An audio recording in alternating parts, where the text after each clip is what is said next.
आपल्या लेवल्स नाही काय पूर्ण सामान पॅक करायचं आहे आणि ठेवायला टेम्पो मध्ये नेऊन भरायचं आहे. ठीक आहे ओके. म्हणला कामाला पटपट.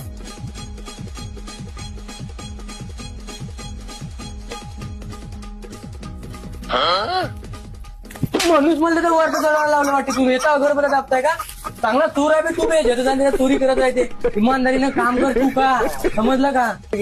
अरे मले पण शिफ्ट व्हायचं होतं नागपूरला, आमचं सामान पॅक करून देता सर का? तुम्हाला ऑल इंडिया मध्ये कुठेही माझ्या का सामान शिफ्ट करायचं असेल तर आम्ही चांगल्या प्रकारे पॅकिंग आणि शिफ्टिंग करून देऊ शकतो एकदम कमी दरामध्ये. हो मित्रांनो, कंटक पॅकर्स अँड मुव्हर्स आपल्या सेवेमध्ये आले आहे. तुम्हाला शिफ्ट व्हायचं आहे किंवा दुकानातील वस्तू लांब पाठवायची आहे तर कंटक पॅकर्स अँड मुव्हर्स अतिशय कमी दरामध्ये तसेच सुरक्षितरित्या तुमच्या वस्तू पोहोचवणार. मजबूत पॅकिंग, वेळेवर डिलिव्हरी, प्रोफेशनल वर्कर यासोबतच जर तुम्हाला ऑफिस शिफ्ट करायचं आहे किंवा तुमची गाडी ट्रान्सपोर्ट करायची आहे तर अतिशय कमी दरात त्यांनी ट्रान्सपोर्ट करून देणार. मग आता तुम्हाला छोट्या मोठ्या वस्तू पॅकिंग करायची आहे, दुकानातील वस्तू लांब पाठवायची आहे किंवा ऑफिस शिफ्ट करायचं आहे, तसेच 4 व्हीलर गाडी, 2 व्हीलर गाडी ही ट्रान्सपोर्ट करायची आहे ऑल इंडिया मध्ये कुठेही तर नक्की visit करा. आणि यांचा ऍड्रेस आहे बजरंग ग्राउंड, जुनोना चौक, बाबूपेठ, चंद्रपूर.